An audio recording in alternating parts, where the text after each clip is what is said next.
महाराज जी कभी आपके मन में आता नहीं कि प्रभु से प्रार्थना करें कि ये शरीर, ये वाली जो गाड़ी है, नहीं नहीं नहीं, प्रभु से बस यही प्रार्थना है कि आपको भूलूं नहीं और आपसे विलग्न हो जाऊं। बस डर इस बात का है कि कहीं कोई माया का प्रभाव प्रभु से विलग्न कर दे, और मांग इस बात की है कि आपको भूलूं नहीं, बस और कोई नहीं, आपको भूलूं नहीं। और डर इस बात का है कहीं आपकी प्रचंड माया है उसका प्रभाव कहीं आपसे अलग न कर दे। बस दो बातें हमारे अंदर हर समय रहती हैं। एक डर रहता है कि प्रभु को कभी मैं छोड़ न दूं, किसी को स्वीकार न कर लूं माया को, और कहीं प्रभु को भूल न जाऊं। बस यही बात रहती है और कोई बात नहीं। ये तो हंसी मजाक में है कि खान पान का तो बचपन से त्याग हो गया था, अब इनको देखकर लालायित थोड़ी होगा मन। मन जब परम सुख को प्राप्त हो जाता है तो न सोचति न कांक्षति, ब्रह्म भूता प्रसन्नात्मा न सोचति न कांक्षति। कोई ऐसी चाह नहीं रह गई कि ये भोग मिल जाती या ये वस्तु मिल जाती या ये पद मिल जाता। अब ऐसी कोई आकांक्षा भगवान की कृपा से नहीं। बस यही बात दिन भर लगी रहती है कि कहीं प्रभु को भूल न जाऊं, कहीं प्रभु से विमुख न हो जाऊं। बस यही बात लगी रहती है कि हर क्षण हर सेकेंड प्रभु से जुड़ा रहूं। ईशिता शर्मा जी इंदौर से। श्री हरिवंश महाराज जी राधे राधे।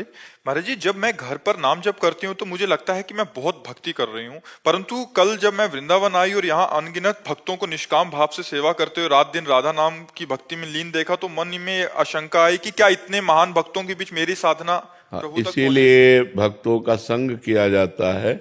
तिनकी संगति रहत जाति कुल मद सब नंसई, सेवक सदा रहत जे भजत जे श्री हरिवंशई। जो निरंतर प्रिया प्रीतम का भगवान का भजन करते हैं, ऐसे समाज में जब हम रहते हैं तो हमारा अहंकार चूर हो जाता है। यार मेरी भक्ति क्या है, इनका भजन, इनका ब्रह्मचर्य, इनकी तपस्या, इनका जीवन जैसा है, मेरा जीवन क्या है। तो यही भक्तों के संग का प्रताप है कि जो अहंकार हमें दोषों में फंसाने वाला है, जो अहंकार हमें भगवान से विमुख करने वाला है, वो अहंकार भक्तों के संग से नष्ट हो जाता है। ये अच्छी बात है, ये बड़ी कृपा है कि हमें भक्त दर्शन से हमें ऐसा अनुभव हो कि मैं दीनहीन, मैं पतित, इनके सामने क्या हूँ, इनका भजन कहाँ और मेरा भजन कहाँ, ऐसा आना चाहिए। नीना जी महाराष्ट्र से।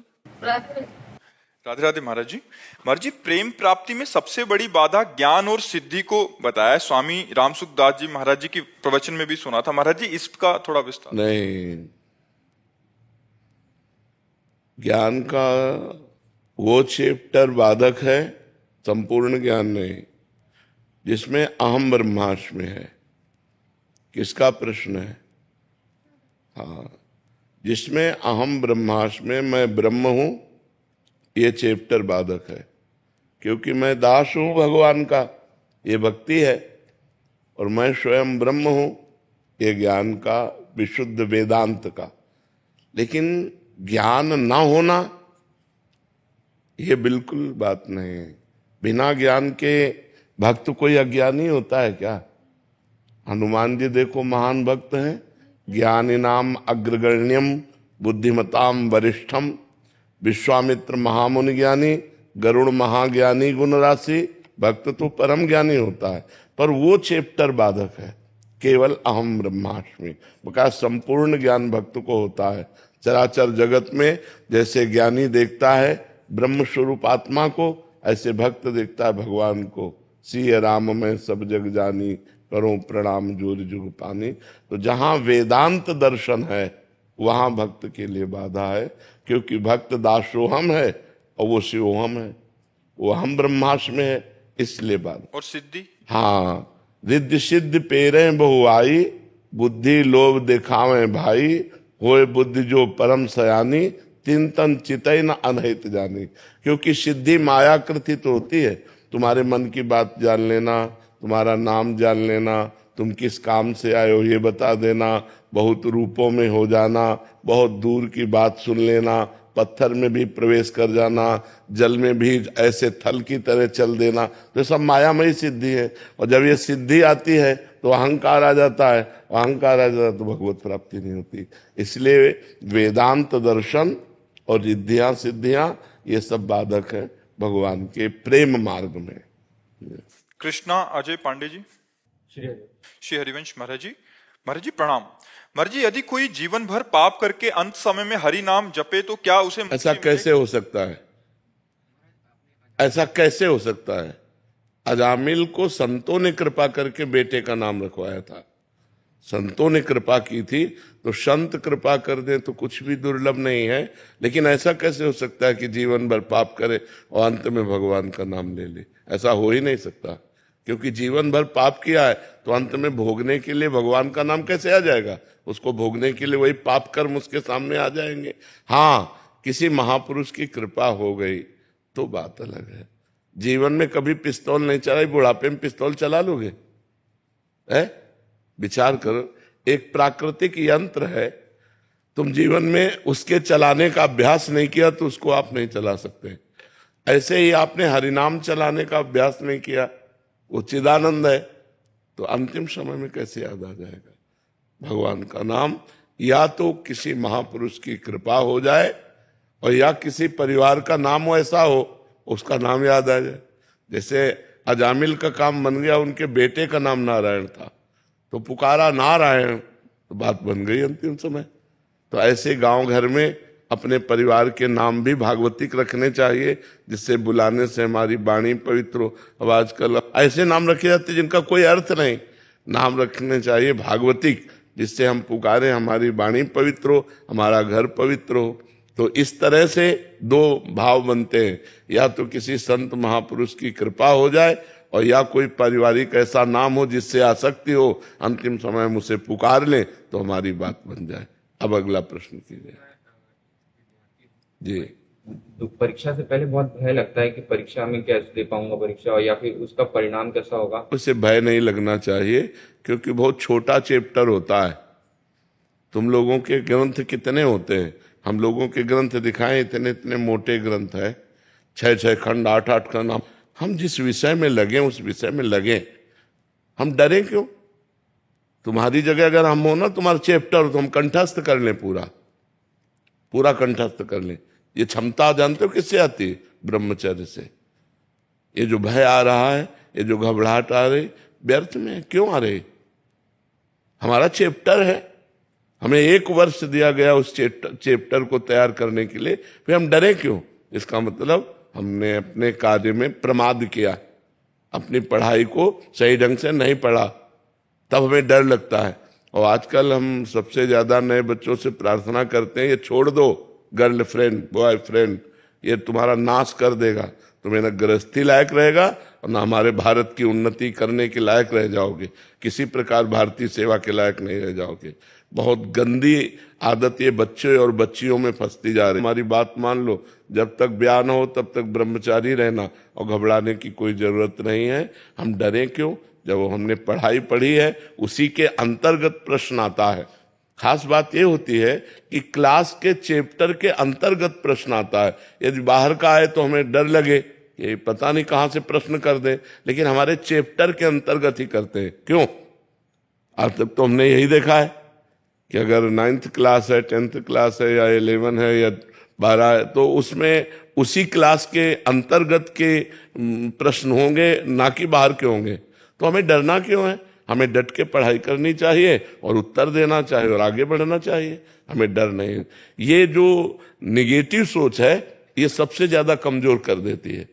परीक्षा आई नहीं है, हम पहले से, और कहीं अगर हम मान लो दुर्भाग्यवश हम फेल हो गए, तो फिर बच्चे, ऐसे बच्चे जो निगेटिव सोच ज्यादा रखते, वो इतना घबरा जाते हैं कि सोचने लगते हैं कि उनके मित्र पास हो गए, माता पिता टॉर्चर कर रहे हैं कि यार हमने इतना रुपया लगाया, तुम फेल कैसे हो गए, और मित्र लोग उपहास कर रहे हैं, अब क्या करें। तो वो निगेटिव सोच उनको फिर सुसाइड की तरफ ले जाती है।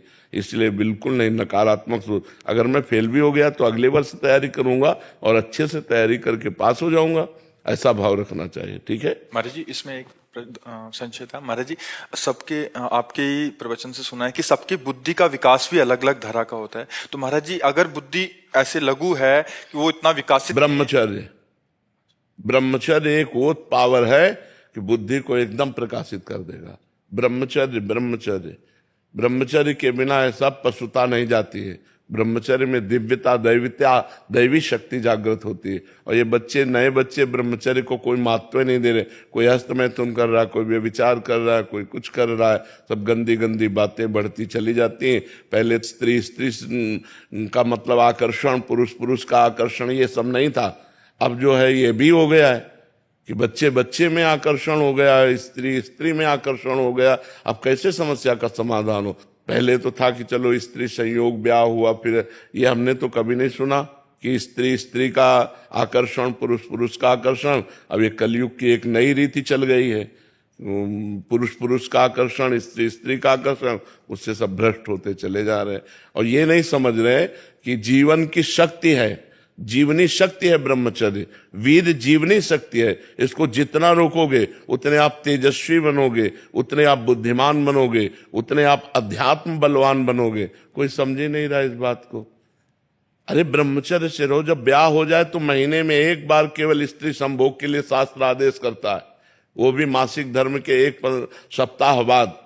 जब पवित्र हो जाए स्त्री तो एक बार संभोग के लिए, गृहस्थ के लिए शास्त्र आदेश करता है, महीने में एक बार। यहाँ क्या हालत क्या है बच्चों की। एक जहाँ तुम बैठे हो, यहाँ एक 12 वर्ष का बालक था, वो कह रहा था मैं हस्तमैथुन से परेशान हूं, मेरे गर्लफ्रेंड है। अब बताओ क्या हमारी समाज की हालत होगी जब 12 वर्ष का बालक वो गर्लफ्रेंड रखने लगा, 12 वर्ष का बालक हस्तमैथुन करता है, वो क्या समाज में हमारी उन्नति प्राप्त करेगा। तो इसलिए नौजवानों से सबसे प्रार्थना है कि बुद्धि के विकास के लिए और जीवन को सुखमय काटने के लिए ब्रह्मचर्य को धारण करें। ब्रह्मचर्य के बिना बात नहीं। और ब्रह्मचर्य धारण वही कर सकता है जो समय से उठता है, ब्रह्म मुहूर्त में व्यायाम करता है और थोड़ा दौड़ भाग करता है। 2-3 किलोमीटर दौड़ा, आधा घंटा व्यायाम किया, 15-20 मिनट प्राणायाम किया, तब उसके अंदर दिव्यता आती है। फिर देखो जो पढ़ोगे वो आपको याद रहेगा। जो बच्चे ब्रह्मचर्यहीन होते हैं उनकी स्मृति शक्ति नष्ट हो जाती है। स्मृति नष्ट हो गई तो यही फिर घबराहट पैदा होती, पता नहीं क्या प्रश्न आवे, उत्तर दे पाऊं न दे पाऊं। नकल की जरूरत है, अकल की जरूरत है। अकल खो दिया ब्रह्मचर्य से। अब नए नए बच्चे विद्यार्थी हैं, नशा करते हैं। अरे विद्यार्थी जीवन एक तपस्वी जीवन होता है। विद्यार्थी जीवन है, अकड़ है, विनय होना चाहिए।